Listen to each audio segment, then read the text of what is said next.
bad guy, host of the Final Shot podcast and combat sports athlete. I'm down here at Supplement King Swift Current, and the deal I got for you guys today is going to be a mix and match sale with these fantastic Mammoth products. So you can get a Mammoth BCAA and a Mammoth Pump.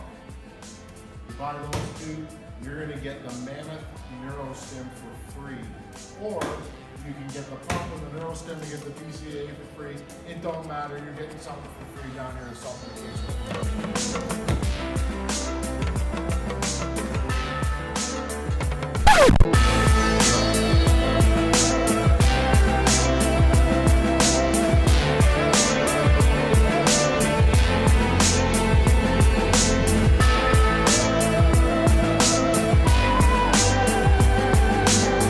Today, the podcast is brought to you by USG Canada. They make some of the best gear in boxing. You guys have seen my gloves 100 times already, but these are the official Final Shot podcast gloves. You can purchase these from Howie, but with the deal, you can get 2 pairs for $300. Guys, these gloves cost $300.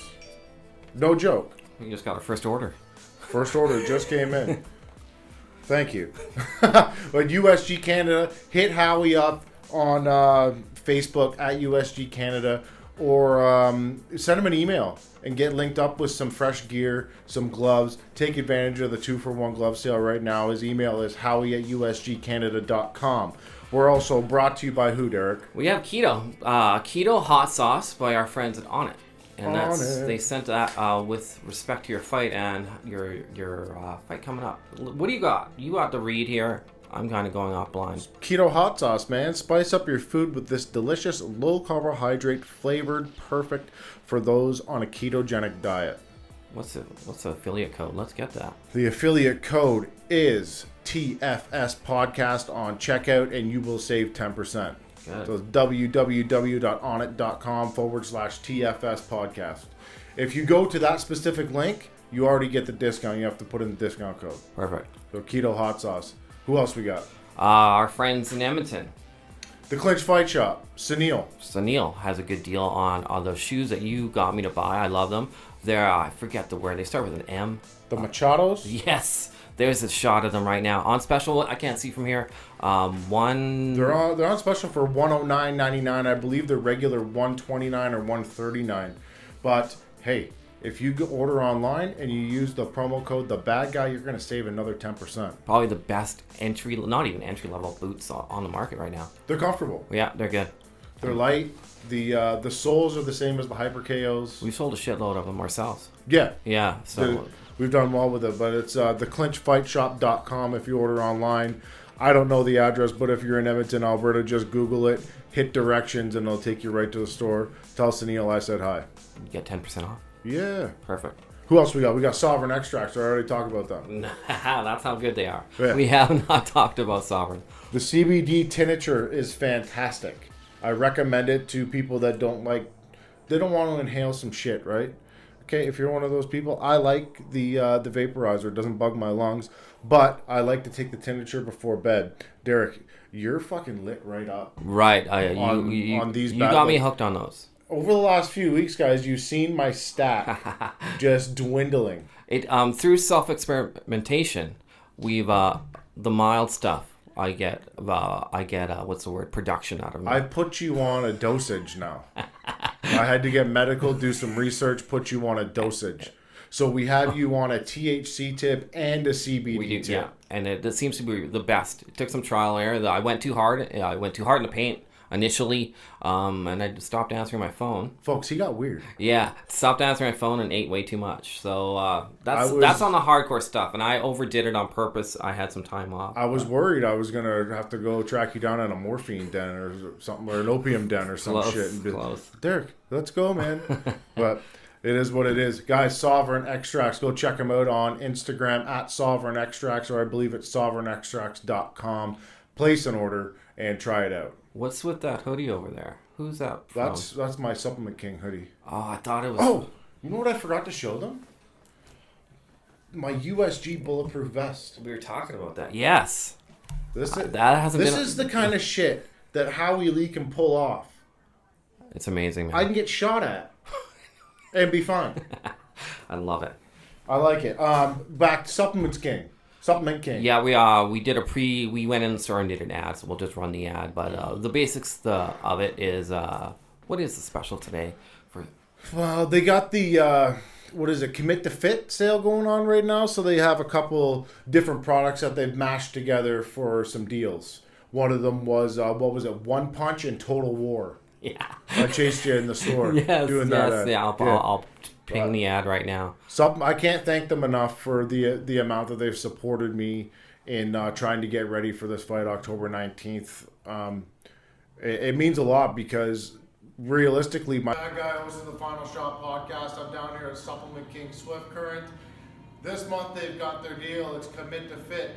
One of them is Purple K and One Punch. They're going to give it to you for $59.99. It's a regular $80 intake is about the same as what my grocery bill would be. Right. So I appreciate Supplement King. They're awesome. Chris does anything I want. Perfect. Man. I just ask and he says done. So you gotta love it. Yeah, I love it. Appreciate it. Thank you very much. What else we got? Nothing? Buckle down. Let me say it. Apparel. You got it this time. I know. It took me. I got in trouble for the podcast for saying productions. So I thank God. I talked to them today. They thought it was hilarious. But Buckle Down Apparel, they make some of the nicest athletic gear that I've put on. I have that full tracksuit that my wife will let me wear, but it fits perfect. Yeah. They're also sponsor Brian Colwell and trying to help him achieve his Olympic dreams in 2020. So if you guys make a purchase from Buckle Down Apparel and you put in the promo code BCB10, you're going to save 10%, and a portion of that purchase is going to go to Brian Colwell in his Olympic dreams. And speaking of Brian Colwell, probably at the time when this podcast comes out, he will be en route to the Pan Am Games. Okay. So guys, go over and follow Brian Colwell Boxing on Instagram. Give him some love. Tell him he's our Canadian guy at heavyweight. We need to support him, and hopefully he can go over there and win the Pan Ams. Scotty Olsen did it back in the day. Now we got Brian Colwell. Brian's a good guy. Always active on social media. Always responds to his fans. I really like Brian. Yeah, he's a bit of a weirdo. Oh, we all are. So. And I'm really sick of his underwear pics online. I wish that he would just leave his shorts on. I'm sick of seeing that mushroom cat. But I'm just kidding. I like Brian. I hope he does. I hope he brings home a gold medal for Canada at the Pan Am Games. What are we doing now? We're going to the podcast? Yeah, we got an exciting guest today. But exciting guest. Super exciting. We've been trying to get him on for a while. Yeah. Some say it could be a competitor. Some say a fellow podcast family. Welcome back That's to what the I'm Final gonna Shot call it. podcast. Today on the show, we've got a gentleman that we've been trying to get on for a little while. Some people call him our rival. I like to call him podcast family. Guys, it's the voice of the Great Fight North, Jason Toufexis. What's going on, brother? What is up, Tanner, man? It's my pleasure to finally be linking up over here. Wow. You guys have a fantastic show. I like it. Thanks, man. Thanks. We like your show too, and it's exactly like you said. I mean, it's not about rivalry. You need to have as many voices as you can promoting the sport in this country, and we have a different style, which I also love because we're not covering each other's tracks and stuff, anyways. But regardless, man, it's the more the merrier. I give you guys shout outs on my show all the time because I like it. I like the way you guys work it, where it's a very serious boxing podcast. You guys break things down. My goal with this show was to tell people stories. Yeah. And you do a great job at it. Thank you very much. I appreciate that. That's what's awesome about the long form interviews that you do also. You get a chance to get the personality out. You get a chance to actually get to see what someone's like and kind of cut through a little bit like a good Howard Stern interview, peel off a few layers. People are nervous at first and then you kind of get in, right? So we don't really have that opportunity on the quick, 15-minute talk about boxing and then out, but that's all right. It's a different thing. I'm actually very blessed that some of these guys are willing to give me an hour of their time. Yeah. Which is tough to do, right? For sure, man. But most of them have become friends. Nice. Where I talk to them not on the air. I'll call Carmen on the phone. Me and Adam are very close. Yeah. Steve Claggett's another one. But awesome dudes. All three of them awesome dudes. All great guys. Now, the first thing I want to get into is Simon Keane. Yeah. You My love boy. Simon. Well, listen, man, I never said I love Simon, but you gotta remember there's a financial aspect to my relationship with Simon. And that is that I do all of the posters for Eye of the Tiger. Yes. And we've been building, I say we because I kind of, Camille gives me full leeway on those posters. And we've been building up Simon into kind of a star, like literally like a star for the guy that he is, a star in Quebec. It's crazy. And our boy Dylan just smashed all of our dreams. I thought my paychecks were going to go flying out the window. And I mean, that was crazy. So continue. So I don't love him, but I like him. You like Simon, and that's cool. I've had a couple private conversations with Simon. He's actually a fairly good sport. Yeah. I'm not saying that he likes me by any means, because I've been fairly mean to him, which is fine. Quite honestly, I've been nice to him, and I don't think he likes me either. So, hey, it's all good. Whatever. Yeah. But the poster that you did for the second Dylan Carmen, Oh, yeah.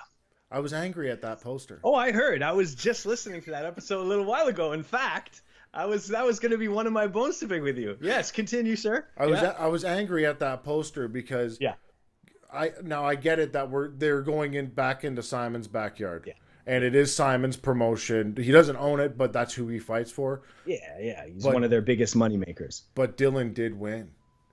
Dylan did win. And Dylan he wasn't on the win. fucking poster. It drove me nuts. He was on it. He just wasn't showcased on it, but he was on it very clearly. If you look at his robe, I thought that was a cool little technique at Simon's robe. There's the two of them fighting, but man, it's like you said, look, obviously it should have technically been Carmen Keane 2. He clearly won.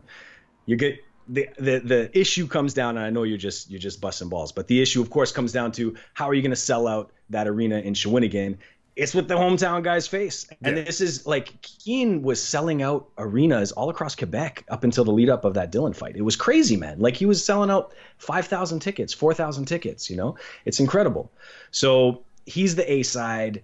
Dylan has unfortunately just has the bad stroke of luck, a little bit like Steve, like Claggett. It's just when you don't have a powerful promoter behind you, you lose all sway and all ability to kind of dictate the terms. You know what I mean? Yeah.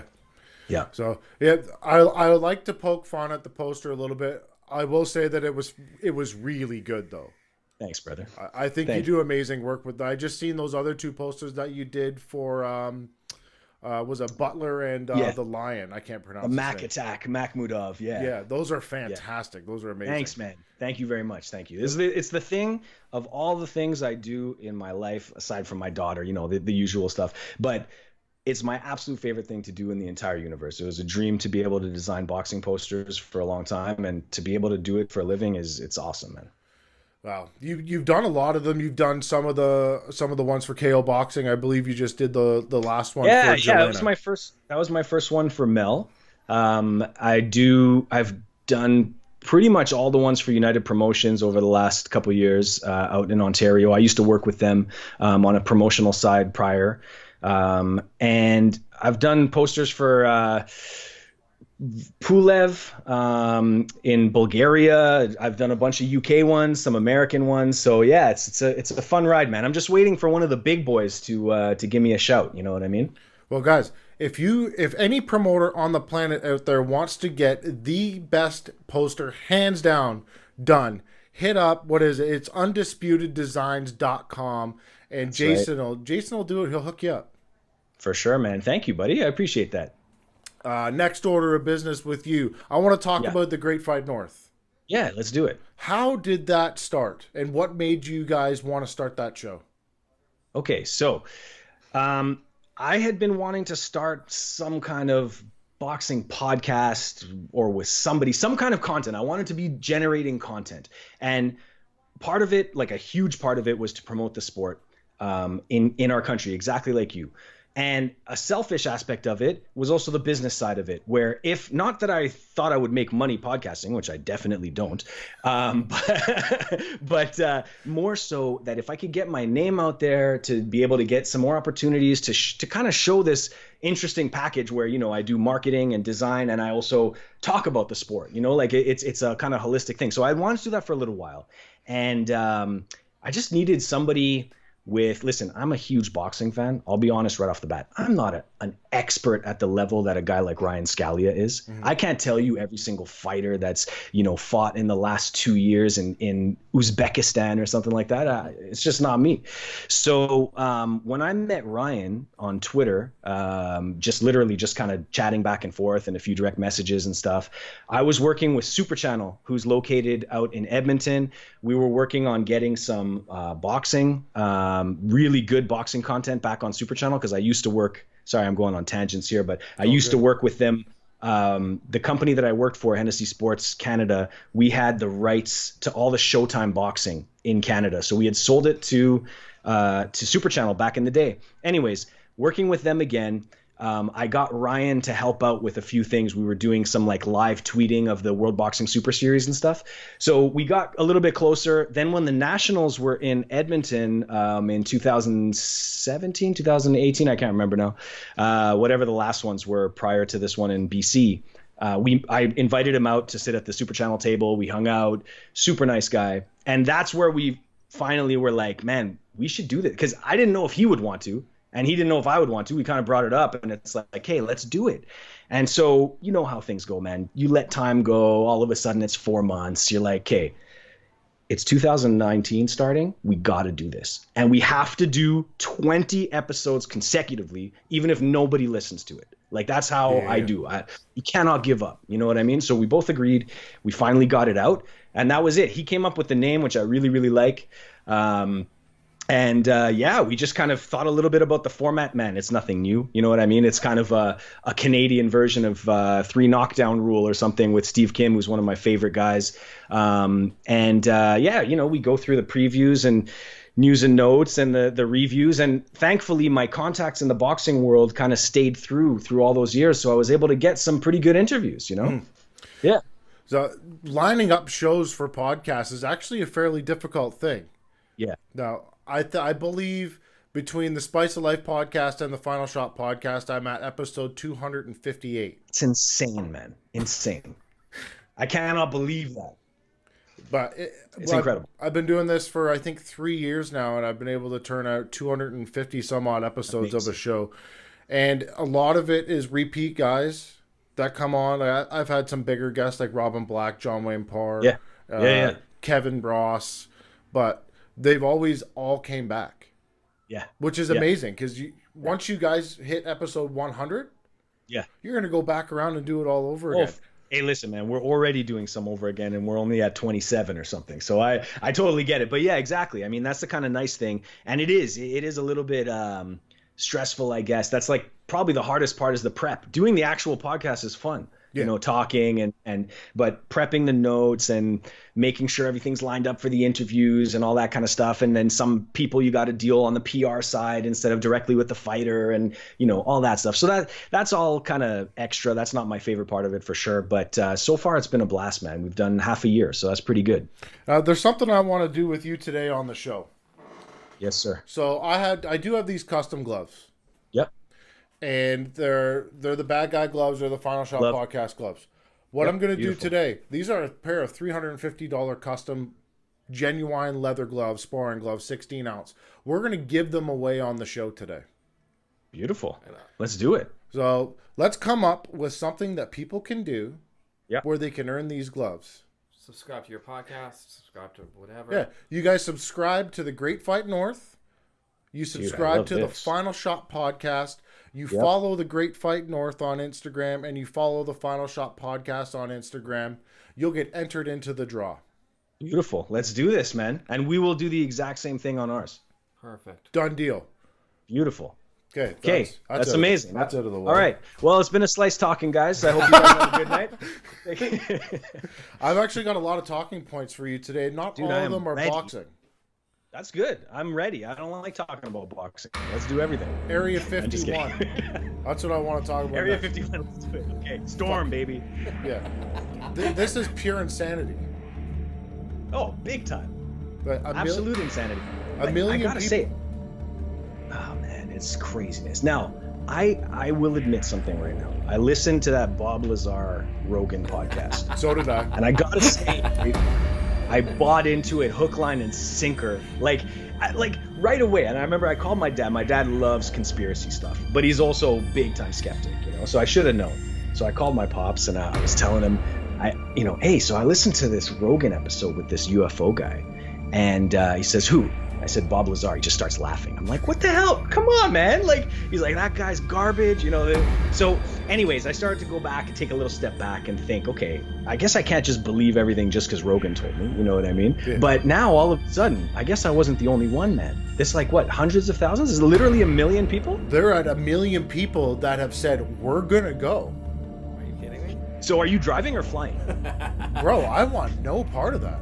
Let's go, dude. Come on. Do you know what's going to happen when people invade get shot. A government facility? You dumb motherfucker, whoever made that Facebook page, you just murdered 1 million people. Oh, big time. They're going to get tear gassed. It's not going to end well. The ones that are able to still crawl and live, I swear to God, you better have a butt plug in your ass, because somebody's going to probe you at Area 51 just to say that somebody got probed there. I swear to God, it's going to happen. For sure. I kind of want to be there, to be totally honest, just behind the fence. You know what I mean? I'm not going to actually storm across. I don't like breaking the law. You know, I stay on that side of the fence. Bro, they don't let me in that country for a reason. I ain't going. Fair. I'll watch it on CNN. Yeah. I will too. Trust me. Is there a date picked? I don't know if there's a date picked. Do you know if there's a date? I do not know. By the way, hi Derek. Hey, I didn't hello. say hi. That's man. okay. I kind of hear your voice in the background. Yeah, it's okay. Hey, buddy. So, with a little podcast history, Derek and Jason have been trying to set this thing up. I try to stay out of this stuff because I'm a hothead, and I'll be like, "Fuck, man." All right. Thanks for coming on. So far, things are going well, though, right? Oh, okay. Yeah. We're good. I know it would be. But this Area 51 stuff is insanity to me.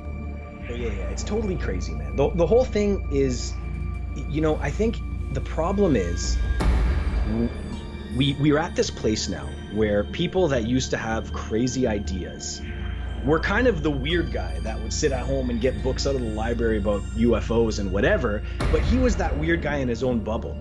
And now with social media and with the ability to find basically whatever you want to, you know, confirm your bias, like confirmation bias, to all of a sudden you've got groups of people that all think the exact same thing. It's like the flat earth stuff, man. It's just, it could take off in an instant. And because people haven't been taught to think critically about stuff and just absorb everything, all of a sudden you get millions of people jumping on board with the dumbest shit. It drives me crazy. Here's another thing that just popped into my brain. Now, if they think that they're hiding alien stuff in Area 51, you don't think that they have some kind of supersonic fuck you laser that they can just beam out of there? It's not just that. Why would they leave it at Area 51? Just put it like in Area 52 at that point. Like, everybody knows about Area 51. Yeah. You can't possibly keep some kind of crazy thing there now still. Come on. Well, you got I agree, though, and they got some crazy weapons ready to blast these guys out. Yeah, you've also got every backwoods hillbilly redneck with 2 teeth left in their face that have been just outside with binoculars for the last 50 years trying to see a UFO. Big time. Yeah. Do you notice that the number of UFO videos compared to when we were kids? I'm 39. I don't know how old you are, but I'm up there. So back before the internet days, kids, when we used to watch these shows about UFOs and stuff, right? It was like there were tons of videos. People always were putting out videos. Now, all of a sudden, and I should preface that, no one had a video camera. Did you know someone that had a big ass video? Like my grandfather had one person in my entire life. So now we all have these camera phones. We're filming everything, yet no one's filming UFOs. So really, it's that the ability to see through that stuff with, you know, special effects and all that stuff is kind of, I guess, caught up. Because I don't know, do you agree? Like, when was the last time you saw a legit fun UFO video? Probably in the last 10 years. Yeah, man. That's what I'm saying. It doesn't make any sense. Same with Bigfoot.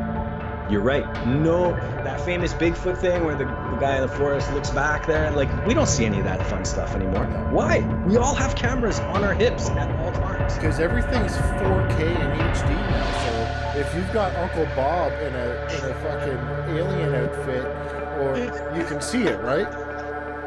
Exactly, man. So, exactly. But I feel like with the ability to create all of this cool stuff that people do in videos now with the CGI, that we wouldn't have some just ridiculous stuff.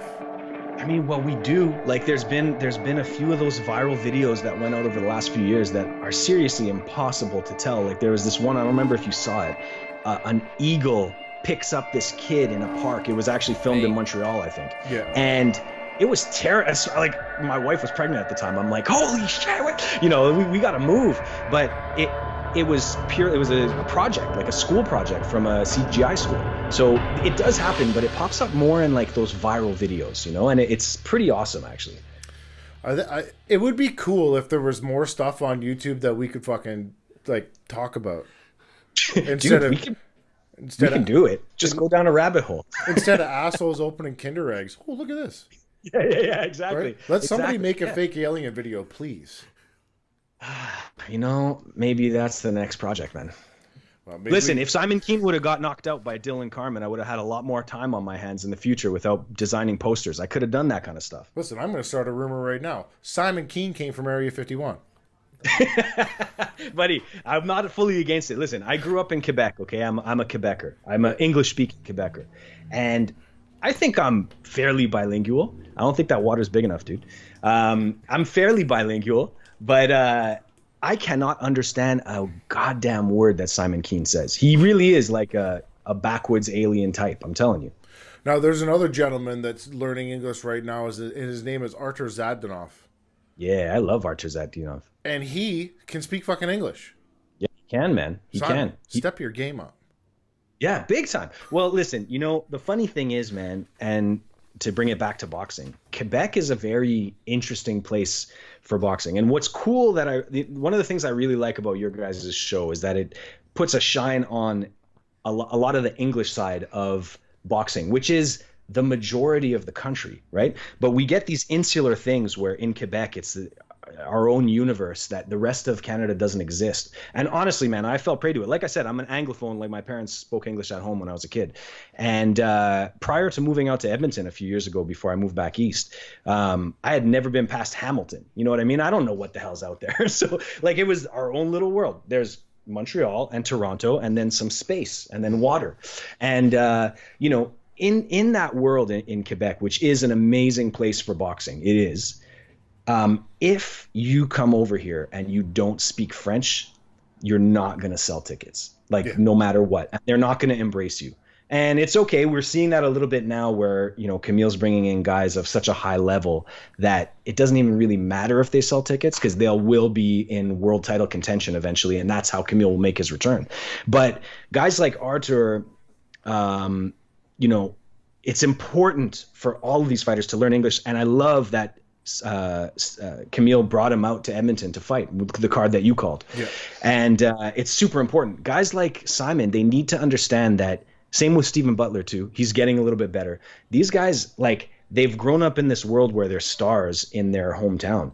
No one cares about them outside of that world right now. And they won't care about you unless you're willing to take that leap and risk sounding dumb a few times while you're learning English and practice. Manny Pacquiao did it, man. He did it for years, and you know what I mean? Yeah. So you really have to, if you want to be a crossover. You have to. Well, it wasn't until the Adam Braidwood Simon Keane fight that I thought the ball started getting rolling on stuff like that. Because before that, about a year before that fight, I had no idea who Simon Keane was. Yeah. He wasn't on my radar. Artur Zadonov was not on my radar. Sadruddin Akhmedov was not on my radar. I had no idea who they were. Yeah. Now, am I super happy that I do now? Yeah. Oh, hell yeah, for sure. Because some of the best boxers are housed in Quebec. Oh, I mean, listen, man, it's no secret, and it's also not a knock against the rest of Canada. It's a cultural thing. You know what I mean? It's a cultural thing, and it's years and years and years of infrastructure that has been built there, and media, like the expectation of boxing fans in Quebec to see newspaper headlines about boxing and to see internet headlines every day about boxing on major sites. It's not like that in Toronto yet. It's going to be soon, I hope. It's not like that in Edmonton. It's probably not like that in Swift Current. No. So, yeah. So it can get there. But Quebec has the benefit of having, held historic fights since the 70s and whatever. And I'm no boxing historian, but I know the obvious ones. And all that stuff helps. So eventually I hope the rest of Canada gets there. 100%. We have some great fighters Canada wide here, and it's going to take shows like this one and your show and punchinggrace.com, yeah, man. Big time. And Manny Montreal and people like that, because there's only a select few of us that do this. Yeah, totally, man. Totally. It's very select. I agree 100%. And the thing that's nice about it, kind of like what we were just talking about earlier when we started off about quote unquote competition, which it's not, is like the more people that are talking about the sport, the better it is for all of us. All of us are going to get more people interested in listening to what the hell we're blathering about all this. You know what I mean? Exactly. They're going to, and the better the sport does, the better we do just in general. So I'm happy. Next order of business. We do have a fairly big fight coming up this weekend that's going to involve a Quebecer. Yeah, man. We've got Oscar Rivas versus Dillian White, and I believe that's for a title. It's for the Eliminator, the WBC official Eliminator, which Dillian White has been, fighting in those Eliminators for like 2-3 years or something already. So I don't know what it actually means. Regardless of who wins, they ain't fighting Deontay Wilder until next year, let's say. But still, it's still an official interim title. So yeah, it's for an interim belt or something. Oh shit! I see you're the right. WBC belt. Yeah, you're right. I believe it's for an interim WBC title. Yeah, interim World Boxing Council. Yeah. You're right. Not a lot of people know who Oscar Rivas is, which is sad. Yeah. Because in my opinion, he's probably, and I'm sorry to my friends that are heavyweight boxers in Canada, but Oscar Rivas is probably the best heavyweight in Canada. Yeah, I would say so. I think at this point, he for sure has the most experience, and you take into account his Olympic pedigree as well. He fought in the Olympics for Colombia. He's been grinding for a long time, man. I saw his first probably 10 fights live when he turned pro in 2000, and he's not a tall guy, but he is jacked to hell. Like, it's unbelievable. This guy's physique, it's unbelievable. He's huge. So. He's huge. He's huge. And that's the thing. He's not tall, though. He's like 6. I think they list him at 6'1" and a quarter or something. Let's see here. I think they list him close to that. But 6 feet and a half inch, whatever that is. So he's not a tall guy, but he is a thick, wide guy. And Dillian White is no slouch, buddy. This is a tough fight. Dillian White's been the #1 contender for 3 years for a reason. Yeah. He's a monster for sure. This is by far, without even any stretch of the imagination, Oscar Rivas' biggest fight by 100 miles. Yeah. Like, toughest fight, and biggest fight, of course. I'm nervous. It's a 50-50 fight. Yeah, that's how I feel. I mean, Ryan Scalia on the last Great Fight North podcast, he disagreed, and the odds makers disagree with you and me a little bit, and I think he's 5-1 or something, but. I don't know. To me, when you get those big guys in there, it's more 50-50 than a lot of other weight classes, first of all. And look, we've seen both guys have some weaker performances, let's just say. Dillian White, we've seen him, on the ground. Oscar Rivas, we've seen him fade down the stretch. Both guys coming off of big last fights where they stopped guys late, which is awesome because that's going to make all the difference here. So I can't wait. But the one thing that Oscar Rivas has is Mark Ramsey in his corner, and I think that's the secret weapon right there. And those massive biceps. And those massive biceps, man, and lats. It's craziness. You can't see. Yeah, it's mental. He's like the Canadian version of Bobby Lashley. Yes. Bobby Lashley, man. Didn't he fight in Strikeforce for a little while? Strikeforce, I think that's as far as maybe Bellator. I think he's Bellator right now. Yeah. Oh, crazy. Okay. Yeah. I did a Strikeforce poster once for Canada. We were close to bringing Strikeforce here to do 5 shows across Canada. It was going to be kind of like from coast to coast, basically. And it was down to literally an hour away from getting Scott Coker's signature. And it had been months and months. And we were sitting down together, my former boss and I, and we saw the news that UFC bought Strikeforce, and the deal was killed right there. Yeah. So that was the last MMA poster I did, actually. So there you go. Speaking of Bellator, congratulations to Canadians Gabriel Varga, who made his MMA debut on the weekend and got a nice win. And female champion Julia Budd defended her belt. Oh, yeah. I saw that. That was crazy. Yeah. An oblique kick, is that what it was that won the fight? Dude, I wish I knew more about MMA. I just like watching it. I don't know any of the names of anything, but it was awesome. There were a couple good women's fights there. I actually enjoy the women's fights more than I enjoy the men's fights anymore. Yeah, I think you're right, actually. There's been some really good ones, too. It's fun to watch these girls. Amanda Nunes gets in there and knocks bitches dead. Oh, man. I saw her in Edmonton when UFC came to Edmonton. That was my first time going to a UFC event. And yeah, she's a beast, man. She's an absolute beast.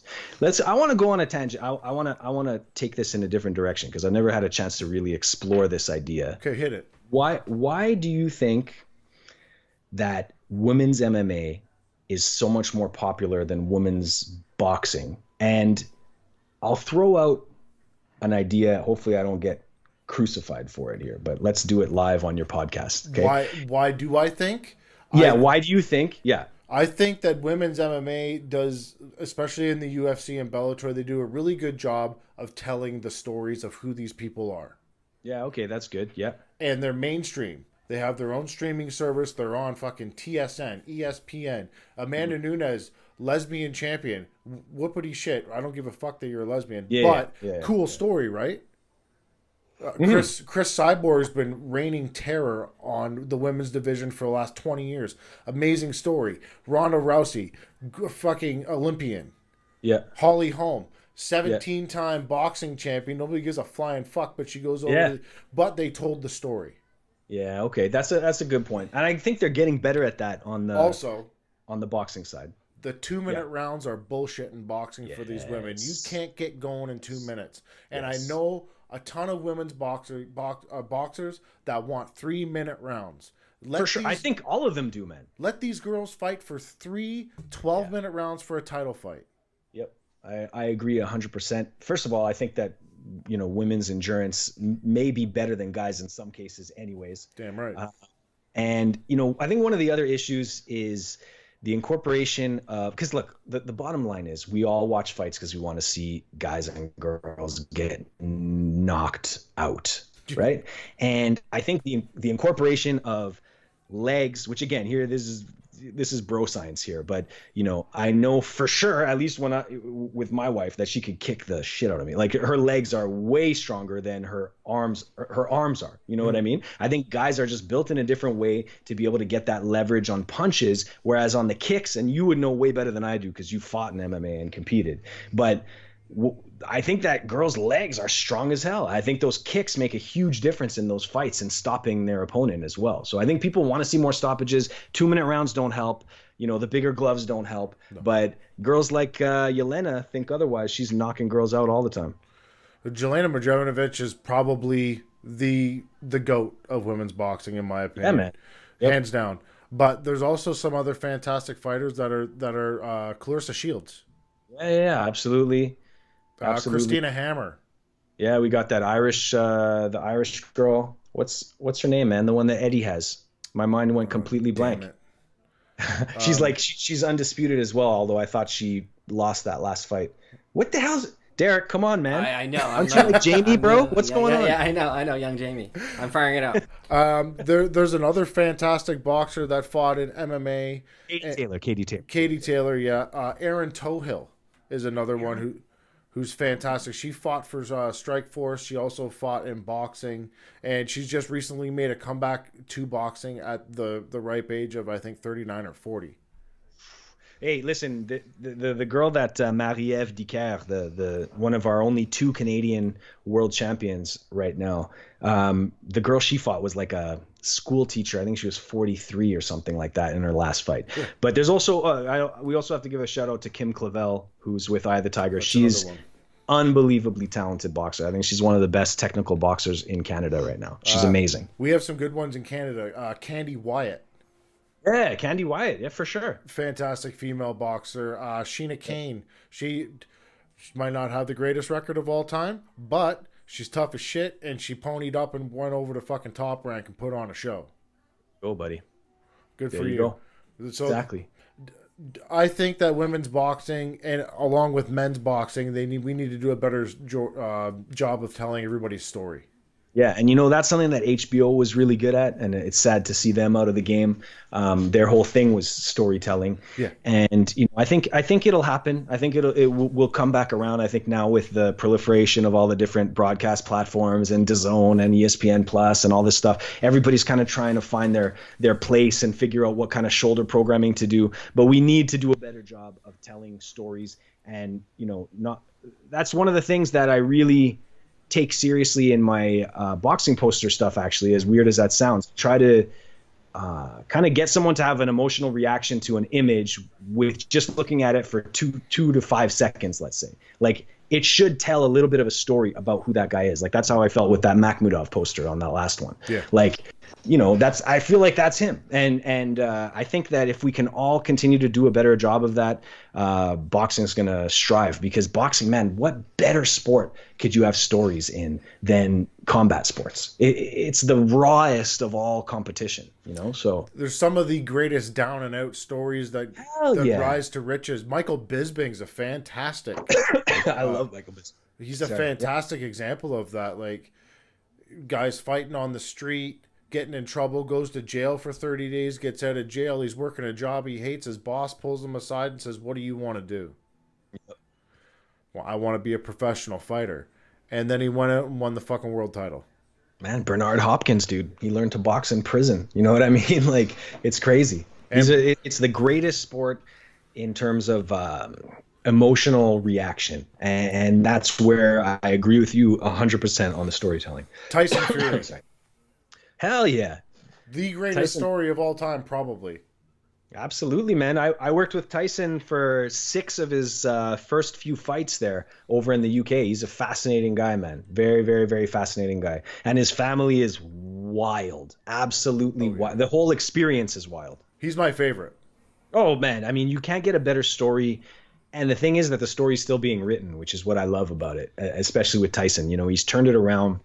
When I worked with him was early on, like his first Chisora fight, and then 3 or 4 fights after that. And he still had struggles where he would mention things about depression and about not really wanting to fight. Maybe I won't bother fighting anymore, stuff like that. And, once I left that company, I hadn't talked to him since. And it was sad to see what he went through. It was really sad to see, because regardless of some of the stuff that he's said in the past, like, he's a good person. He really is. I believe deep down is a very, very, very good person. I mean, he makes you feel like, you're the only person in the room when he talks to you. He's a very, very, very charming and smart and kind guy. And to see what he had to go through, thinking that might have been the end of the story, that was hard. That was difficult to see, because he's a young guy too, and so much potential. So it's I love the Tyson Fury story 100%. What else were we going to talk about today? Oh, yes, there's another big fight coming up, and that is Manny Pacquiao versus Keith One-Time Thurman. Yeah, baby. Manny Pacquiao, one of my favorite all-time fighters. I always wanted to go to a Pacquiao fight, and I got to go to Pacquiao Margarito in Dallas a couple years back. We had a fighter get smashed by Brandon Rios on the undercard, but I still got to watch Pacquiao put a beating on my boy Margarito. But I love the guy, man. He's a guy that I love fighters that love to fight. I love fighters that love fighting, and that's kind of a place where I see a difference between him and Keith Thurman. Mm-hmm. I don't think Keith Thurman loves fighting. I think he's a great fighter. I don't think he likes fighting, though.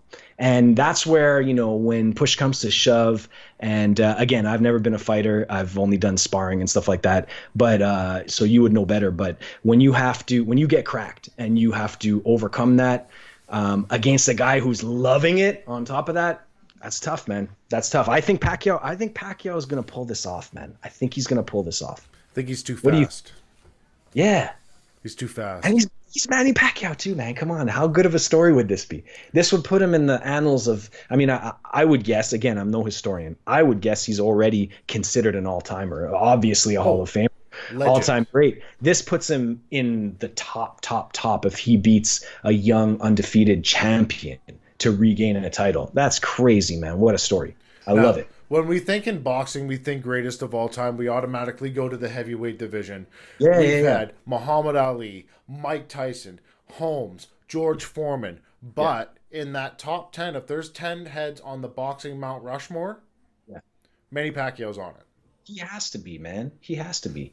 I mean, what he did for the sport, what he did for like world boxing. That's the other thing that I love about it. It's kind of like Triple G opening the door to guys like Sadruddin. Like, we never would have seen Sadruddin if Triple G didn't come and Tom Loeffler didn't cross him over into a legit star and a brand, And now we got SOQ. He's his own brand. Like, this is awesome. So in a similar way, Pacquiao, like, of course, there's always been famous and amazing Asian fighters, but he really, it changed everything. And he was the Mexican killer. It was the perfect time for me too. When I got into being a huge boxing fan, was actually the thing that sealed it for me as a true crazy boxing fan at the time, where I never missed a fight for like 6 years straight after that, was Marquez Pacquiao 1. Yeah. That first fight. And Pacquiao comes out as the underdog and knocks down Marquez 3 times in the first round. And Marquez comes back and fights it to a draw. Like, I had never cared about lighter weight boxing. I was a heavy, like a casual fan. You know what I mean? I would go watch Tyson fights. I was starting to get into the Klitschko's and stuff like that. Middleweights. I was starting to get into Hopkins.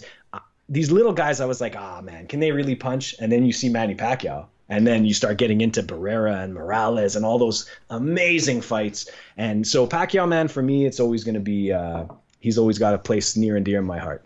He's everybody's fan favorite, though, right? Like you said, Manny Pacquiao's fighting tonight. All right, we're going to Boston Pizza. My wife doesn't really watch all that much boxing. Like, she'll come to some fights with me, but she'll watch a Manny Pacquiao fight. Guaranteed. She loves Manny Pacquiao. So, Hey, it's the Pac-Man, bro. Exactly, man. He's a happy guy. He loves it. Yeah. Do you have 2 dogs?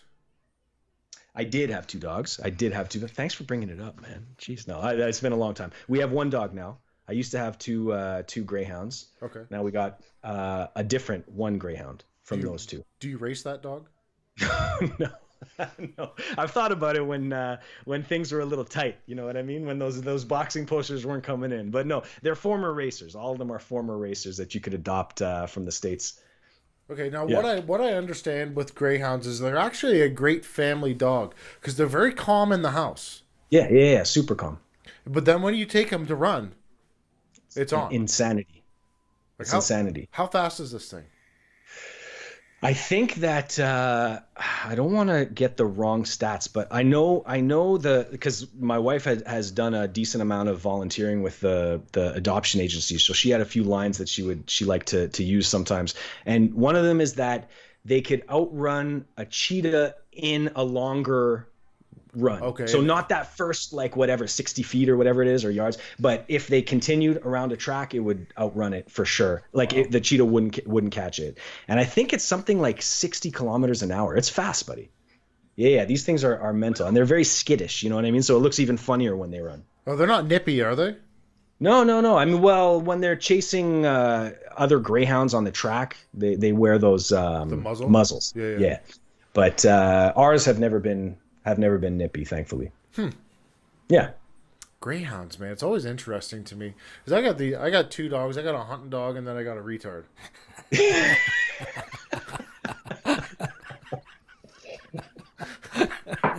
You got a man's dogs. I've got a New York, Manhattan 60-year-old woman's dogs. You Those know are what I mean? gangster dogs, though. Greyhounds are cool, man. Don't get me wrong. They're super cool, but they're weird looking. But it fits because we also have a Sphinx cat running around over here somewhere. You know those hairless ones? Yeah. Fuck. I'm not a cat guy. It's not my cat, but my daughter loves it and my wife does. So I'll be all right. You know what I mean? Those things look like a shaved ball sack. Dude, when we went to go visit, like we ended up adopting this one. But when we went to go visit one time, we visited a breeder, and it was this weird scene somewhere outside of Edmonton. And it's like in a trailer park. It was a nice trailer though. I'm not trashing trailer. It was actually a really nice house, but went inside and the guy's like showing us the cats. And I'm not a cat person, like straight up. So I'm kind of just sitting there, and he brings out I don't know, what do you call it? A stud? What's the thing that bangs all the other ones? Yeah. So he's like, do you want to see this one? And so he puts it on my shoulder. Dude, cats have dicks. Like, did you know that? Yeah. Like, and when it has no fur, do you know that it looks like a tiny little dude's? It was right here, just nice and relaxed. It was a horrible experience. It was an awful experience. So yes, they look like shaved balls. They feel a little bit like it. They're kind of silky, yeah. Weird cat. Here I was thinking we'd be talking about boxing. The whole time. I liked it. It was good, man. See, I like to tell stories. There you go. I've been wanting to tell a story about a Sphinx cat's dick for a long time. So thank you. What's going on with the beard, man? Are you trying to grow this thing out? Hey. Listen, how long? First of all, I went back on you and saw a few old pics where you didn't have that beard. How long have you had it for? I want to say the shortest I've had it was probably when my child was born, so 2010.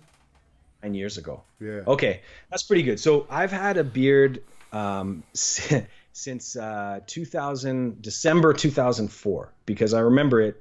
My first serious relationship had just ended, and this girl she hated beards. She hated facial hair, and the minute that ended, I just didn't shave. And then since then, so that was 2004, I've shaved one time. I've had it it's pretty short, but I've also had it almost as long as yours. I'll send you a pic later. I've had it almost as long as yours, where I grew it out for like, I don't know, 4 months, 5 months, 6 months, something like that. I don't know. Because it drives me crazy though, man. It starts to drive me nuts. Like I seen you pimping this beard oil. That's right, but dude, that was exactly the time. Look at this research. So I didn't know if you were gonna bring the man muff back, because I like it. Yeah, hey, you know what? I loved it. It started to drive me a bit crazy after a while. Like this is what I hate right here. Once that mustache hair goes down onto your mouth, that drove me insane. But after a while, I decided to trim it back down here to kind of a reasonable level. And I find when I was working at Henry Singer in Edmonton, a high-end menswear store, it kind of fit the whole thing because I was wearing like a suit. But now that I'm like at home and I just got a big beard and like a t-shirt and shorts, I kind of just, you know what I mean? It doesn't have the same like purposeful look. I look more like I've just kind of given up. I don't have that nice shape like you got down there. You know what I mean? It just kind of goes out like this. So poof. Yeah. I feel like it'd be doable with some sculpting though. Oh yeah, I'm sure it could. Listen, man, you never know. Maybe it'll come back. Maybe you'll inspire me. I hope I do. I have no idea what you guys are talking about. I've been trying to talk Derek into growing, because he's a ginger, right? Yeah. So I'm trying to talk him into growing a beard. Viking red There's beard. nothing like a ginger beard, brother. It's not happening. Listen, I think it would work for him because it'd cover up half his shitty face. Right. Boy, Derek, come on. I know. I'm used to it. What was I going to ask you now? Derek's got some talking points here for me. Manny Montreal, what's your thoughts on this guy? I love Manny, man. I got to hang out with him a couple times after fights. Now that I've moved back east, so I was in Edmonton for 6 years, and now that I'm back at those Eye of the Tiger cards, Manny's a great dude, man. And what I love about Manny is what he's done for boxing over this time. And we talk about it. I mentioned before, podcasting is a money losing endeavor for me anyways. I don't got, all these On It and USG, and let's plug some of your sponsors right now. Let's throw a few other. All right, ones we up. can plug them On It. Yeah. You want to order some shit, get a discount, go to www.onit.com/TFS podcast, and you'll save 10%. USG Canada. You guys can get the 2-for-1 deal right now. $300 for 2 pairs of gloves. Now, we're not just talking any gloves. If you want a giant cock on these things, you can get it on there. Don't matter. These exact gloves. But you want a ball sack on there or a Sphinx cat? It don't matter. Yes. Oh, man. Now you're better talking my yet, language, buddy. Yeah. Do the contest and get yourself a pair.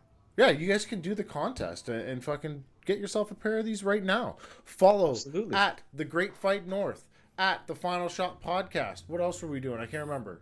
Instagram, what do we say? Instagram and subscribe to the podcast, Yeah, right? Is that what subscribe you're saying? to the podcast on iTunes, Stitcher, SoundCloud, wherever you guys Both are playing. podcasts. Yeah. Yeah. Boom, Yeah, done. absolutely. I love else? We got Sovereign extracts. If you guys like CBD or THC, talk to I these guys. haven't tried the CBD stuff yet, man. I haven't. I'm a big fan of THC, but I haven't tried the CBD stuff yet. Do it.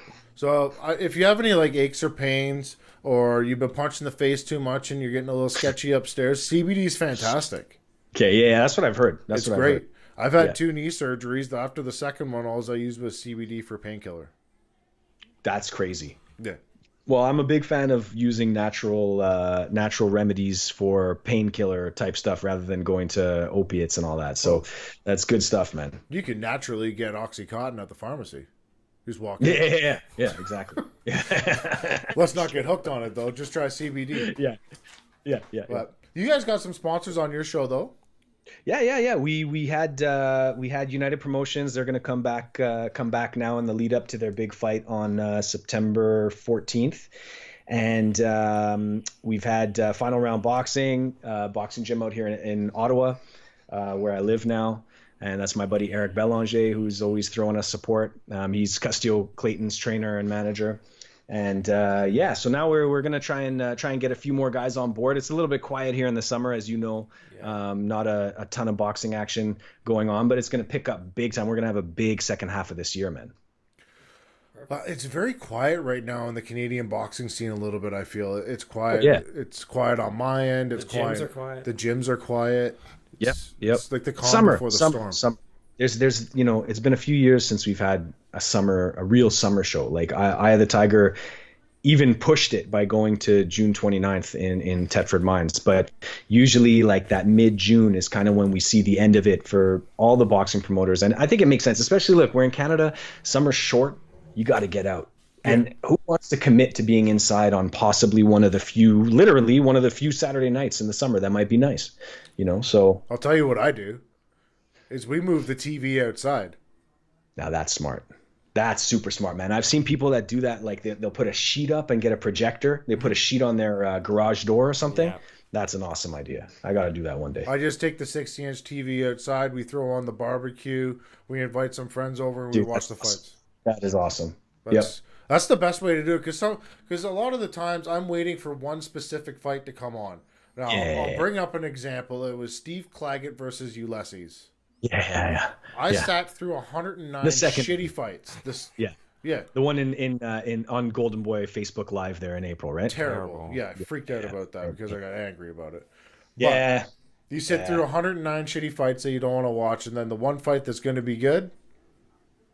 Exactly. And man, that's why I need a guy like Ryan Scalia to be my co-host on the podcast, because this guy watches all of them. Everything. This guy he watches every fight that happens in the world. Like, I'm not joking, man. What's this guy look like? I've never actually seen him. I'll send you. You can check him on social media. Right. He's a good looking dude. Right. He's a normal looking dude. Yeah. He's probably, if he's fighting, he's probably fighting at 126 or 122. You know what I mean? Yeah, he's a smaller dude. I'm not saying he's walking around at that. I'm saying if he's fighting, he's probably super bantamweight or something, Okay. But he's not a big menacing character. But this guy's brain is like, it's shocking. It's absolutely shocking. And he writes no notes. Like here, I'm prepping all these things for the show and stuff. Just throw a name at him. This guy knows. He could tell you stats. He could tell you his last few fights, what his style's like. It's craziness, man. It's crazy. Now, with you being tied in with Eye of the Tiger, do you have any kind of knowledge on what's next for Simon Keane? Could we see him like against a Frankie Real type or a Chris Norad or something like that? Yeah, those are two names that we talked about after the Dylan Carmen fight on June 15th on the podcast as well. I think both of those are interesting. Personally, I would keep him away from Real. I think Real's a talented fighter, a really talented boxer, and he can crack on top of that. And he's a big dude too. And look, I don't have any insider info. I asked Camille last time that I spoke to him. He said that they talked and they're planning something. The rumor that I had heard and that I want you to ask Adam about one time is this idea, and it hasn't come up since, so maybe it's dead in the water, but this idea of a like quadruple header heavyweight attraction in either Shawinigan or Rimouski or some of these places in Quebec, featuring in separate fights Makhmudov, Simon Keane, Dylan Carmen, and Adam Braidwood. And that would be unbelievable, man. I've heard it's going to happen. Oh, God, dude. If that happens, I'm telling you, first of all, I can't. As soon as we're done here, I'm going to start thinking of poster ideas, because four giant heavyweights, man, how sick is that? And like, I don't want to, again, I know we're going off on tangents, but let me talk for a second about Braidwood, because I love Adam Braidwood, man. I've only met him 2 times in person. We had him on the podcast once. I asked him if it was okay that he, with Tanner and stuff. But it was, he's an awesome dude. But I was out in Shawinigan for that fight. Man, people, like, this guy couldn't walk around. There were people stopping him for photos everywhere. He seriously took 100, 500 photos, guaranteed. It's amazing. So this guy's got to come back and fight out there. He has to. He has to. He did a fantastic job of marketing himself up to that. I'll take a little bit of credit for it, but yeah, man, for sure. But he did a fantastic job of making himself readily available to the Quebec public. Yeah. I agree. Win, lose, or draw, he walked out of there a superstar in Quebec. Big time. And big time. It leaves the door open for him to come back there and compete for Eye of the Tiger at any possible moment. 100%, and I'm sure that he will. So Keane isn't on either of the 2 announced September cards that we just talked about with those posters. So that's September 26th, September 28th. Those are the next 2 cards for Eye of the Tiger. Following that, there's an October card, either the 12th or the 19th, something like that, in Quebec City. That's a possibility. That's where he fought. Did he fight? No, he fought Braidwood and Shawinigan there. That's where he fought Dylan. That's where he lost to Dylan last time. So maybe he'll fight there. And then there's the talk of, well, it's not talk anymore. It's set a December 5th date at the Bell Center, which is awesome. And the way that Camille's doing it, which I think is super cool, is he's basically giving whoever puts on the best performances in those next 3 cards gets onto that December card, which may very well be on DAZN. So let's see where Simon Keane fits into all that. There's no talk about November. I want to see a fight in November. I want to see Keane back in there. I want to see Braidwood in there. So let's see what happens, man. Well, I know Braidwood's got some stuff coming up in the works here, and I'm pretty sure it's in Quebec. Okay, beautiful. Which will be amazing. I don't know if it's September, I don't know if it's October, and I don't know if it's November, but it'll be in there somewhere. Well, we'll be ready for him, man. I can't wait for that. I'll always watch that Adam Braidwood fight. Now, what I'm trying to do is get him to negotiate me into the contract where the Tiger has to bring me out. Dude, do it. Well, I'm probably going to hit you up to try to get Camille on my podcast. Oh yeah, for sure. I'll talk to him for sure. I've had his daughter on twice. Yeah.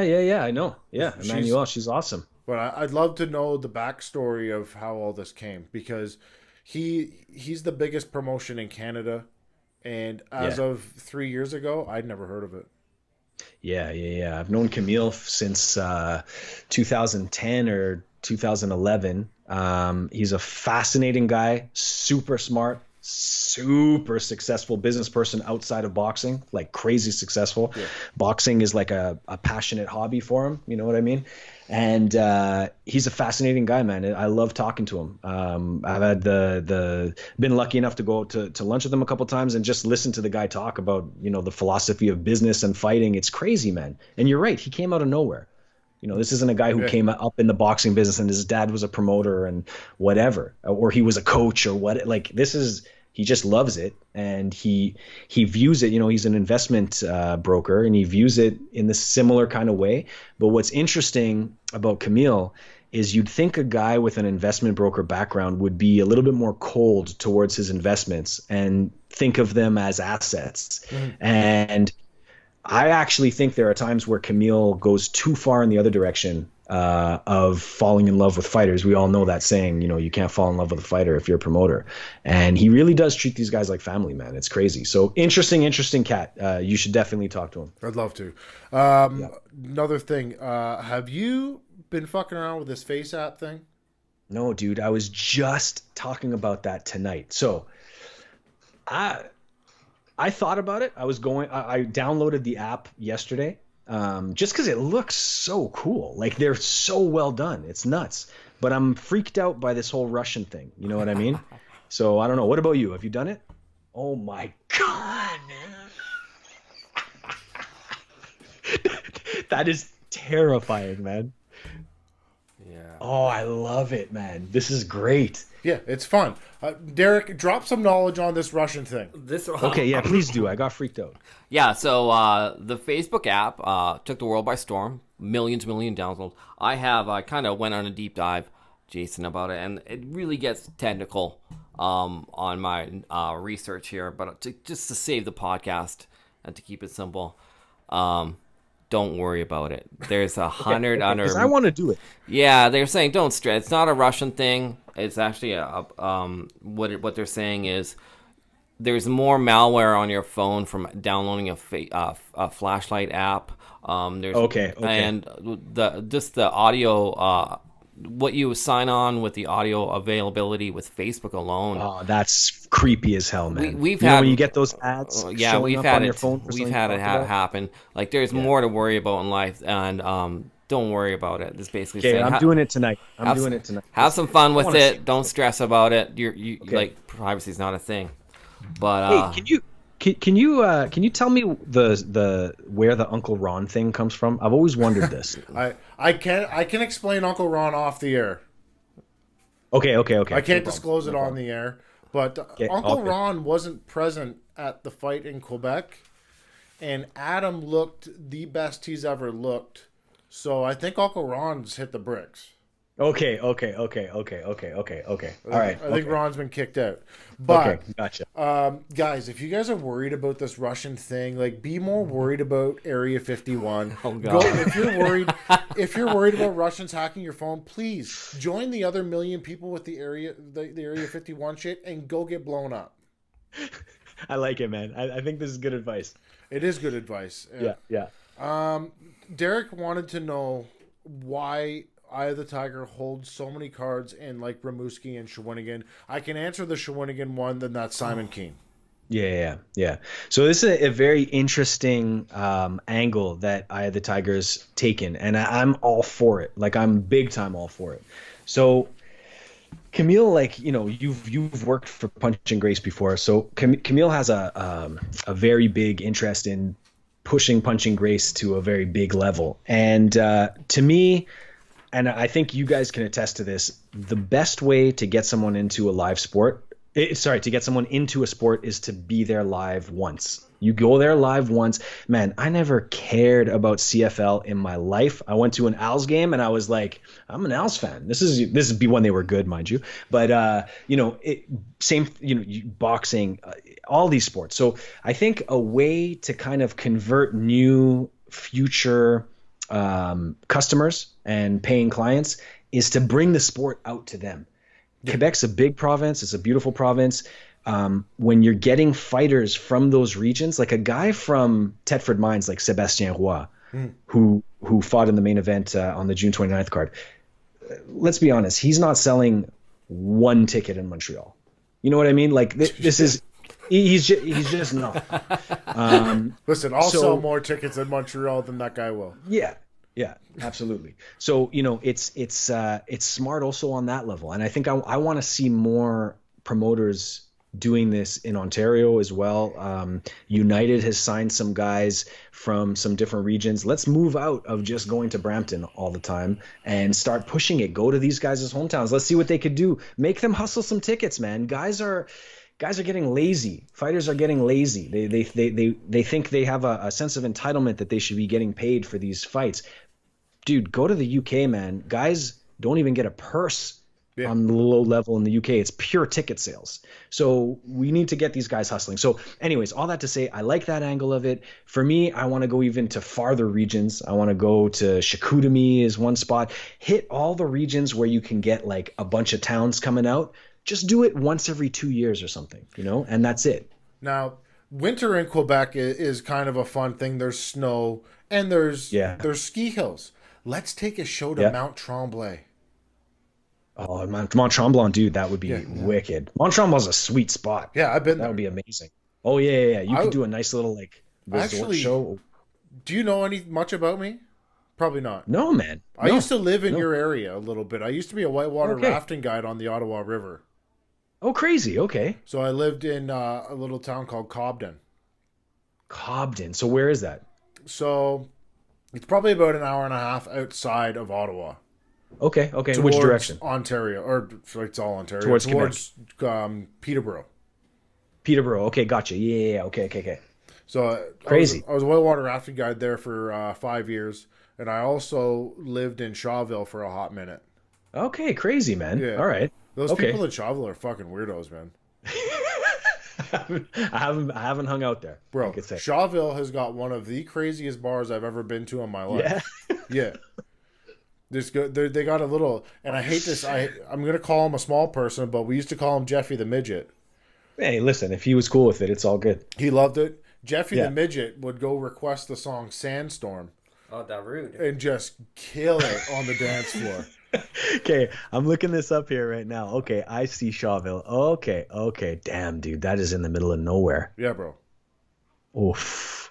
I can't Wow. remember the name of the bar now, but it was epic. Oh, I want to find. Maybe I should pay a visit. I'd rather go with you. I'll say. Yeah, it's next probably a time good you're in idea town. if you bring me with you. Yeah. Next time you're in town, we'll hit it up. Yeah. So I might be in Ottawa here, maybe within the next year, maybe 2020 at some point. Oh, nice. To do Okay, cool. to do a TV thing. Nice. Yeah. So that Okay. might happen. But I am going to pitch Punching Grace on something right now. Bring me back in. Hell yeah, man. Don't fuck Hell me. yeah. Bring me back No, in.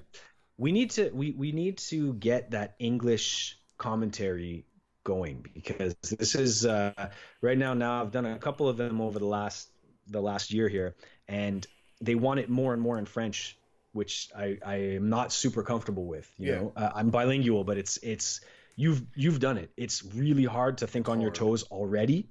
And then I have to translate it into French in my head before I say the words, and you're second guessing. So it's tough. I think we need to get to the point where technologically it's not a huge expense. I know right now Camille told me to do a full English broadcast is like basically double the cost at that point. And I totally get why he's not doing it. But if we want to grow boxing outside of Quebec and make it so that guys like Simon Keane 2 years ago would have been known by you, and people all across Canada, and guys like Sadridin and all these guys, we need to really be pumping it in English and promoting this to English Canada. Well, when I did the play-by-play with Vincent Tremblay at KO Boxing, it was really hard because Vincent had to do the play-by-play in French. Yeah. And then I'm supposed to chime in. I have no fucking idea what he's saying. Yeah, exactly. Right? Exactly. That's tough if you don't speak French for sure, man. That's not easy. It was tough. They said it went Do you off understand well. anything? Do you understand anything? Yeah, tabarnak. You're set. That's fine. Yeah. It's fine. I can speak some stuff I can decipher. Like I'd pick up bits and pieces what he was saying and then try to play off of it in between the break. Punching Grace said it went off great. I felt like an idiot. I feel like an idiot every single time I do it, man. So it's all good.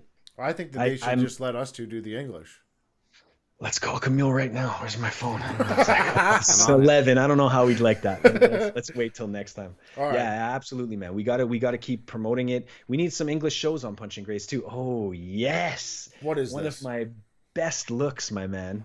How do you like that? What is this? What is that? So my best friend in the entire universe is a Sikh guy who lives out in Vancouver, and I was the best man in his wedding.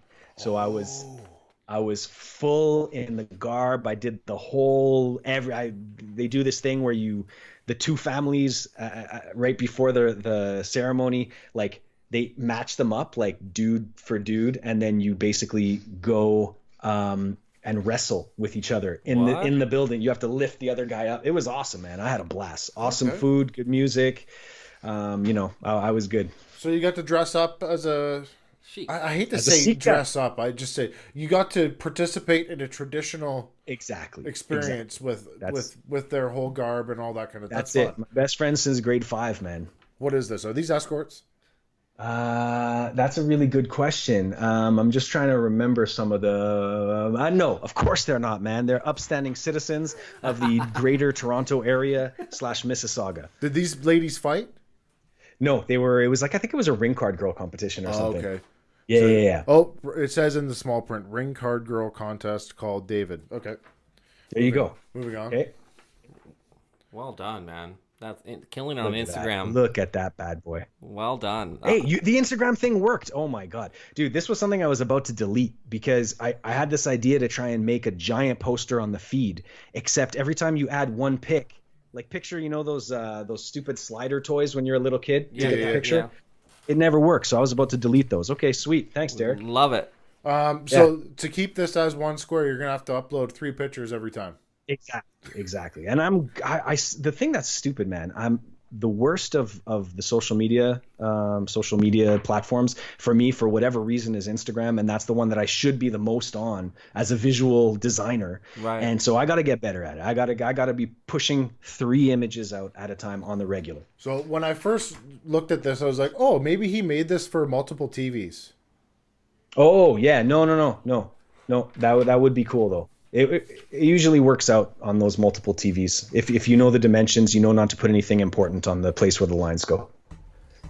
Got some sketches. Yeah. Sketch. I went through it. So my background is in illustration. I went to school in illustration and design. My dad is a crazy good illustrator. Like that's his profession. He draws, like you could tell him draw a horse and he knows how to do it without looking at a picture. I'm nowhere near that. But I tried to get back into it a little bit and do this thing where I was going to do 365 drawings in a year, and I did like 13, and then that was it. Okay, I missed a few things, and let's run through them real quick before we wrap this thing up. Yeah, do it. How did you hook up with your partner, Ryan? Okay, I already told that one. So that was at the through Twitter and at the I get punched in the face a lot. Sorry. The Nationals. It's all good, man. You need a bit more of that CBD oil. I recommend that brand that you had on there. Yeah. On the Great Fight North, will you guys ever embrace the YouTube video platform? Yeah, I would like to. At a certain point, I think that we have a few ideas that we want to do, including an idea of kind of hosting almost a live show prior to big events that we can both go to. So a thing where we can talk to some of the fighters and trainers and then film that and put it out. But as you know, it's a lot of work for that's a beast. Yeah, big time. So it has to be where the production company that's already doing, the YouTube show helps. Anyways, it's a big thing. But eventually, to do a thing like what you're doing, I would love to. I think it adds a whole extra aspect. Now, I already have those gloves hanging up back there that I put up 5 minutes before the call. So We're set. This is my studio's done. Good. What else we got? What podcast influenced you? We saw you wearing a Master Kim Fighter in the Kid shirt. Oh yeah, I really liked Fighter and the Kid for a while there. So did we. We were just talking about that. Yeah, early on, like I'm a big Brian Callen fan. I love comedy. I love Brian Callen. I think he's one of the funniest guys on earth. Not even his stand up, just how he's funny. Him. Yeah, exactly. I love him. He's smart. He's funny. And when I had seen Schaub fight a couple times. Like I saw him fight Mitrione and stuff like that. And when I first got into it years ago, I was like, this is awesome, because Schaub was kind of like a humble guy that, that was enjoying this moment and this new kind of beginning. And I felt like over the years, he's kind of, in my opinion, jumped the shark as he got richer and richer and more powerful in the media world. He's a douchebag. What? Yeah. Okay. So there you go. Thank you. I don't like the guy anymore. You know what I mean? Yeah. Do you know him? Have you met him? I have not met him. I do have kind of a personal beef with him a little bit. If I seen him in person, I'd probably punch him in the throat. I went to his show. Shit. I went to his comedy show. You and I, my friend. Yeah. But I went to a show in Calgary. I did enjoy. I know you did. Yeah. I did enjoy the first 150 episodes of Fighter and the Kid, because they were. Yeah. Now, do I still listen to it? Yes, because I like Brian Callen. Yeah. Yeah. Now, when I see Brian Callen give Schaub these fat kid pokes, now I love it. Yeah, it's awesome. I that was one of the big beefs I had with Schaub in those last few years, was he was just such a dick to Brian Callen. And I know there's a certain amount of ribbing, and guys do, like, every guy ribs his friends, or should, hard. Okay, but we all know that feeling where that other guy goes a little bit to where it's real. You know what I mean? Yeah. And I felt like once he did that thing where he broke off and he refused to talk to Callan about fighting, that was one of the things that drove me crazy, because I'm a very casual MMA fan. I love the sport, but I don't know shit all about it. So what Brian was doing, and I think he did it on purpose even to a certain degree, was he was the voice of me asking Brendan, like, but wait, what about this? What about that? You know, like that. And to treat the guy like an idiot then made me feel like an idiot as a listener. Like, damn, that was the exact question I had in my head. And he just said, you're a fucking moron. You know what I mean? So I didn't like that aspect either. Well, here was my biggest issue with it is he would slug it off on his show, but he would go dick ride Joe Rogan on his podcast and do the Leadless Fight Companions and just drop knowledge on fighting.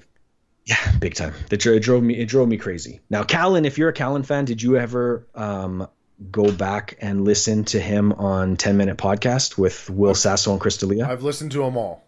Dude, I've listened to them all 100 times. They're and hilarious. that's the first thing I thought when you had your giant water jug was Will Sasso over there with his giant ass water jug. But yeah, I love those. That's my thing. You know, I love that stuff. Do I need to bring Hulk Hogan in here right now? Oh, do it, brother. I'd rather do the Ultimate Warrior because he's funny. Oh, I'd love that. I'd love that. You ever watch old Ultimate Warrior like promos? They're hilarious. They're so crazy. The sky's flooded and the blood rains down. Shit like that. They're amazing to go back and watch. So You're like, man, funny. this guy was so coked out of his head doing this thing. Like, oh my God. But yeah, podcast that influenced me. That's where we were going with that. Yeah. For me, I love Rogan for sure. I mean, who doesn't? But in the boxing world, my favorite two podcasts outside of Canada are Three Knockdown Rule with Steve Kim and Mario Lopez, because it bridges that gap, and that's something that I kind of aspire to with Great Fight North, where you've got the hardcore boxing guy in Steve Kim, and then the more voice of the fan, which is what I consider myself. And I'm a knowledgeable guy, obviously. You know, I've worked in the business for a long time, but not to the level that Ryan knows. And to kind of straddle that hardcore fan and still, you know, be able to have a little bit of fun. That's what I want to get to eventually. You know? So yeah, so that one. And then the other one that's amazing is the Boxing Rant. What are it's Vince Cummings and Kenny Keith Jr. And they are similar in a way to what I respect about you guys is you speak your mind. They will say what is on their mind. I have to still be a little bit political with things. I still work with different promoters, you know? And so I like to listen to you guys. I like to listen to you. I like to listen to them because you'll talk shit when it's needed, you know, and when you feel like it's right. The reason why I do that is because I think I'm cheating everybody else if I'm lying about it. Yeah, no, I totally get that. And that's been a concern on my end, to be totally honest, on certain things where, you know, we have, like Stephen Butler's last performance sucked. It did. And, you know, we glossed over it a little bit.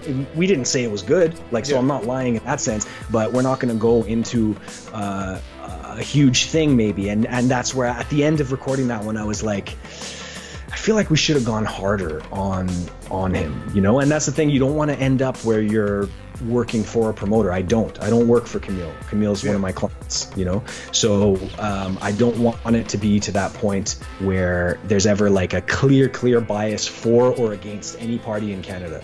That's my thing. Some small advice, because I have run into these issues with promoters in the past and stuff like that. Yeah. Just be you, man. Yeah. It's your show. You're not Eye of the Tiger doesn't pay you the bill for your show. Nope. Yeah. Groupie Von Michelle doesn't pay the bill for your show. Yeah. Stephen Butler doesn't pay you. Yeah, exactly. Just say whatever you want. It don't matter. Because if the promoter's going to get angry about it, you're telling the truth. Yeah, for sure. For sure. I agree with you, man. That's good advice. And if you ever want to talk shit and you can't say it on your show, fuck, come do it on mine. I love it. We'll do a raw episode. All right. We're way past the hour mark. Dude, this was awesome, man. I had a blast. I could keep going. Come back again and do it. Okay, 100%. It's not a question. Let me ask you one question. Okay. Before we go, There were rumors that we're going to be fighting boxing for a little while there. I am. Last year. You are? I was supposed to fight last year. The doctor would not clear me to fight, so I had to pull out of that fight. But I will be fighting October 19th. Okay, we are having, regardless, we were going to have you on the show, but I want to have you on as well prior to that fight because that's awesome. Is that going to be your first professional boxing match? Yeah. Amazing. Okay, so we got to do that. Where's that fight at? It'll be in Stony Plain, just outside of Edmonton, Alberta. If you guys want to watch it. That's your boy Santoro. He's putting the fight on. Yeah. If you guys want to watch it, you can watch it on UFC Fight Pass. Crazy, dude. That's amazing. Okay. Well, dope. Consider it a done deal. Okay. Fuck. We're wrapping this thing up now. I could talk to you for a couple hours, man. But guys, that's the final shot. All right.